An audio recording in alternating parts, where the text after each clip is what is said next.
Então, Lava Jato vive. A Secretaria de Comunicação da Presidência da República apressou-se em redigir uma nota em meio à celeuma levantada pelo asilo a uma corrupta, sugerindo que é improcedente qualquer relação entre a Lava Jato brasileira e a decisão de livrar a ex-primeira-dama peruana da prisão a que foi condenada no dia mesmo em que se refugiou na Embaixada Brasileira. Só que não adiantou. As redes sociais já repetiam no Brasil a manchete do jornal peruano Diário Trome: corruptos se protegem.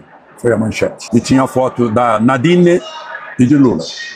A Transparência Internacional também foi contundente. Ao escolher pessoa condenada por corrupção, o Brasil envia um sinal preocupante de tolerância com práticas ilícitas que corroem as instituições democráticas e prejudicam o desenvolvimento de países sul-americanos. Pois é, tolerância com a corrupção, é o que se tem visto, com o tráfico de drogas, e intolerância com manifestantes políticos. A Transparência tem sede na Alemanha e por isso não sabe, como nós sabemos, que tolerância com o ilícito é um mal a que já nos acostumamos e, ironicamente, toleramos.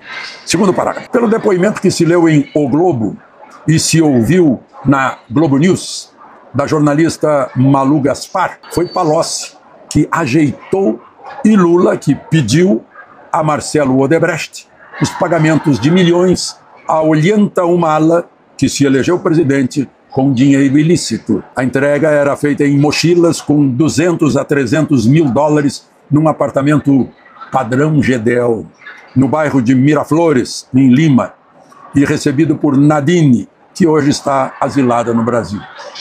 Esse bairro dá de frente para o Pacífico. Ela despejava as notas num armário. A justiça, com provas, a justiça peruana, com provas, condenou o casal a 15 anos por lavagem de dinheiro. O ex-presidente está preso. Ela está em São Paulo agora. Mas o presidente do Brasil continuou generoso e ela ganhou asilo na embaixada e depois um avião da Força Aérea Brasileira para vir ao Brasil sem perigo de receber vaias num voo comercial para Guarulhos. Tem voo comercial, Lima Guarulhos, né? Nem isso. Né? Ela teve mordomia completa. No mesmo dia em que foi condenada, se refugiou na embaixada. Já estava tudo arranjado. Que compromisso era esse? Né? Eu lembro que, para aqueles dois boxeadores cubanos, nos Jogos Sul-Americanos, não houve nenhuma compaixão.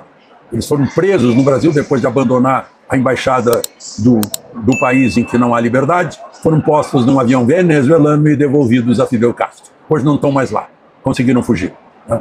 E o governo brasileiro, com a maior cara de pau, ainda disse que era vontade deles voltar para o país deles, por isso que eles deixaram a delegação. É incrível. A generosidade de Lula acabou por levantar o óbvio. Se uma similar da Lava Jato funciona no Peru para condenar 4 ex-presidentes e uma candidata a presidente, por que não funciona no Brasil? Aqui alegaram CEP errado, não era Curitiba, e julgaram que o juiz Moro e o promotor Dallagnol exageraram, conversando muito entre si. Mas a materialidade dos crimes continua incólume. O que é o promotor conversar com o juiz? É o advogado conversar com o juiz também. É usual. A defesa e a acusação conversam com o juiz, mas enfim, a materialidade continua incólume. Confissões, acordos, devoluções, provas, nada deixou de existir. Os depoimentos que incriminaram os presidentes peruanos, um deles até se matou, Alan Garcia, são os mesmos que citam autoridades brasileiras, assim como os acordos assinados. No entanto, o ministro Toffoli anulou provas, cancelou devoluções, e o ministro Gilmar acabou de falar isso, diz que se orgulha de ter acabado com a Lava Jato, que era uma organização criminosa, segundo ele. No Peru tem sido o inverso. Os criminosos é que são criminosos. Estranho, né? E vão para a cadeia, se não forem acolhidos pelo governo brasileiro. Aqui, no Brasil, o PT divulgou uma nota de integral solidariedade ao presidente Lula, que foi solidário com Nadine Heredia. O PT, portanto, assume também esse asilo dado à corrupta. Último parágrafo. O presidente do Congresso peruano cancelou visita oficial ao Brasil por recomendação do Ministério de Relações Exteriores de lá, porque pegou mal o governo brasileiro reagir a uma decisão da justiça peruana envolvendo crime comum, crime de lavagem de dinheiro, como é classificado lá o dinheiro recebido, dinheiro ilegal recebido para a campanha eleitoral. Sobra a seguinte curiosidade: o que teria levado Lula a conceder esse estranho asilo turbinado por avião da Força Aérea Brasileira decolando de madrugada? Apenas generosidade com espírito pascal? A Comissão de Relações Exteriores da Câmara já decidiu convocar o chanceler Mauro Vieira para tirar essa dúvida. Mauro Vieira diz que foi uma questão humanitária. Humanitário só serve para a peruana. Humanitário não serve para essa moça grávida que chegou depois da manifestação, a Giovana. Não serve para a dona Dalgisa, não serviu para o Clesão. Estranha essa humanidade que só serve para um lado, não serve para o outro. É uma questão ideológica pavimentando tudo. O depoimento da jornalista Malu Gaspar revela que Nadine é quem mandava na campanha do marido e que ela sabia de tudo. Última frase é uma pergunta. Teria ela, Nadine, o poder de ressuscitar a Lava Jato no Brasil, também dentro do espírito pascal? O escândalo das quentinhas, que envolve ONGs ligadas a políticos do PT em 4 estados do país. O programa Cozinha Solidária, que prevê a distribuição de quentinhas para a população mais pobre, incluindo moradores de rua, ligado ao Ministério do Desenvolvimento Social, estava beneficiando gente que recebeu verbas de mais de 11 milhões de reais do governo e não entregou as refeições. Por que prejudicar apenas aposentados e pensionistas se os esfomeados também estão por aí? O programa Pé de Meia, que oferece bolsas a estudantes do ensino médio, tem uma série de irregularidades. Primeiro, ficou fora do orçamento 2025, crime de responsabilidade que o TCU, de certa forma, perdoou. O custo anual do programa é altíssimo, 12 bilhões e meio de reais. E, que surpresa, há mais beneficiários do que alunos matriculados em pelo menos 3 cidades: Riacho de Santana, na Bahia, Porto de Mós, no Pará, e Natalândia, em Minas Gerais. Em 15 cidades de 5 estados, 90% dos estudantes têm direito a receber pelo programa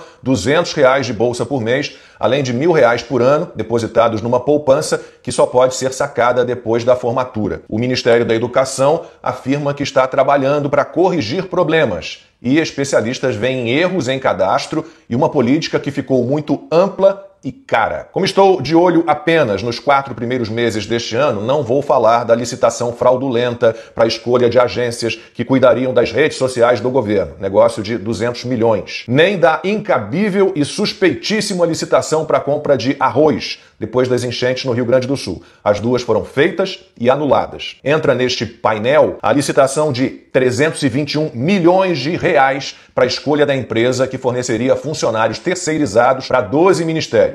Quem venceu? A R7 Facilities, que está em nome de um laranja, montou uma série de empresas de fachada para fraudar licitações e usou declaração de dados falsa para obter benefícios fiscais e, com isso, oferecer preço menor nas disputas. A empresa acabou desclassificada, mas mantém contratos vigentes com o governo federal, inclusive com a Polícia Federal. Tem mais. Preso pela Polícia Federal em setembro com dinheiro na cueca, o empresário Renildo Evangelista Lima conseguiu, apenas 4 meses depois, assinar um contrato de 15 milhões e 800 mil reais com o Ministério da Saúde. O acordo, firmado em janeiro deste ano, tem duração de 12 meses e prevê a prestação de transporte aéreo ao Sistema Único de Saúde na terra Yanomami, na região norte. O empresário é dono da Voari Táxi Aéreo e marido da deputada federal Helena Lima, conhecida como Helena da Azatur. Eleita pelo estado de Roraima, ela é filiada ao MDB, partido da base de Lula na Câmara. A empresa de Renildo, de novo, flagrado com dinheiro na cueca,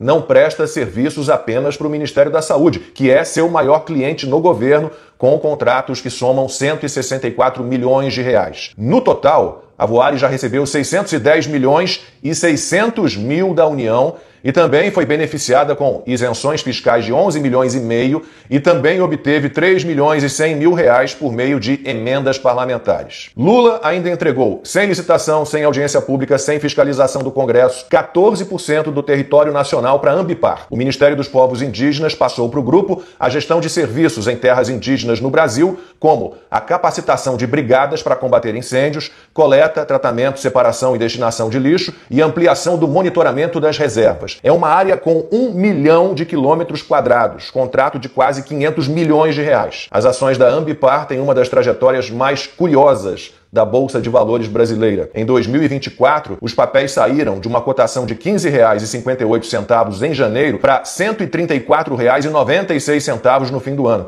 Isso representa uma valorização de 730,52%. O desempenho positivo fez a empresa aparecer na 36ª posição do ranking das mais valiosas listadas na B3. O valor estimado de mercado da empresa, antes da divulgação do memorando com o governo, estava em torno de 22 bilhões e meio de reais. Vamos para as agências reguladoras. O indicado de Lula para compor a diretoria da Agência Nacional de Mineração vai lidar com processos de mineradoras que empregam sua mulher e seu filho. Mas José Fernandes de Mendonça Gomes informou ao Senado que não tem parentes que exercem ou exerceram atividades vinculadas à área de mineração. Pois bem, ele é pai de Caio Brilhante Gomes, consultor jurídico de uma mineradora do Canadá que tem projetos em 4 estados brasileiros e acumula 117 processos ativos na ANM. A mulher de Gomes, Poliana Bentes, também presta serviço para mineradoras. Ela tem uma empresa de consultoria que cuida das relações institucionais e governamentais das companhias. Entre elas,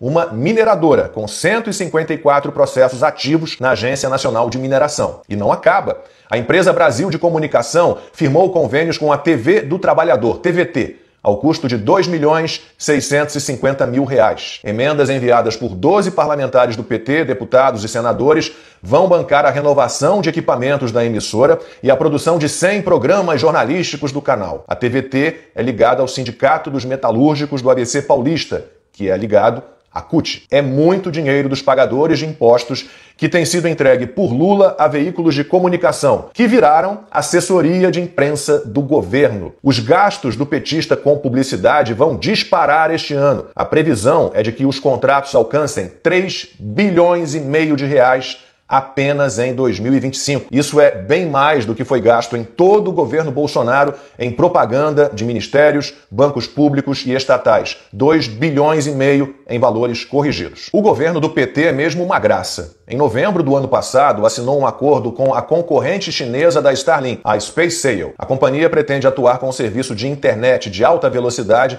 transmitida por satélites. Os termos do acordo indicam a intenção de cooperação entre a Telebrás e a SpaceSail. Isso se a empresa da China passar a atuar no Brasil. Para operar no nosso país, a SpaceSail vai precisar abrir um CNPJ e entrar com a documentação na Agência Nacional de Telecomunicações, a Anatel. Além disso, a empresa tem apenas 40 satélites em órbita. E a Starlink, a companhia do Elon Musk, já tem mais de 6.000 satélites em órbita. O novo velho PAC também merece um olhar mais atento. É o tipo de projeto suscetível à malversação de verbas públicas. O PAC tem tudo de ruim, não apenas a porta aberta para a corrupção. Uso exagerado de verbas federais, não só de bancos públicos, mas de empresas estatais diversas, contabilidade criativa, má gestão, projetos sem propósito, mal elaborados, mal executados. Até a Transparência Internacional, usando critérios próprios, deu nota 8,5 para o PAC. Num total não de 10, mas de 100 pontos. A ONG também usou um padrão endossado pelo G20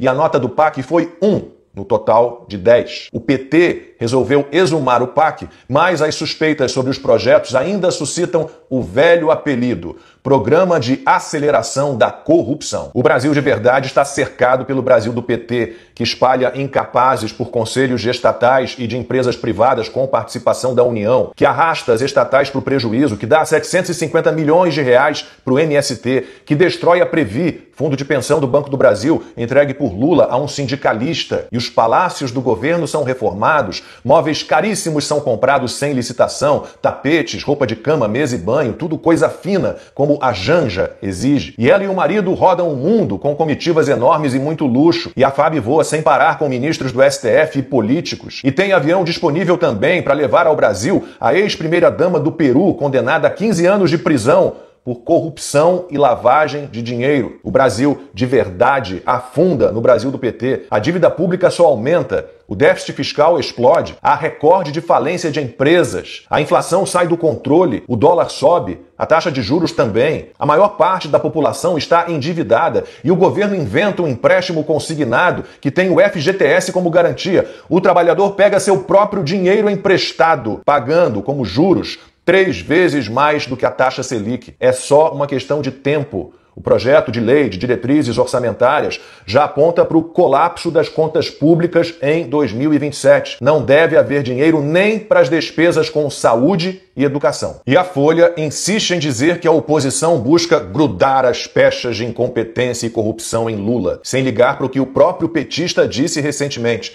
Muita gente achava que eu jamais iria voltar porque o político, quando rouba, ele submerge. Quando ele faz qualquer bobagem, quando sai uma denúncia, ele já se esconde e fica escondido. Eu, em vez de me esconder, fui para cima dos acusadores. A imprensa vendida também não ouviu José Dirceu dizer o seguinte: alguns dos nossos críticos dizem que os mensaleiros querem voltar. Primeiro, eu nunca saí, nem o Delúbio Soares, nem o João Vacari Neto, nem o João Paulo Cunha. Nós nunca saímos. É assim, ninguém está querendo grudar nada no Lula, no PT. Eles, a corrupção e a incompetência proposital são indissolúveis, são inseparáveis. Estarão grudados para sempre. Curtiu esse vídeo? Se você é patriota e quer se manter informado, já se inscreve no canal e ative o sininho para não perder nenhum vídeo. A seguir, clique no card do vídeo para mais notícias.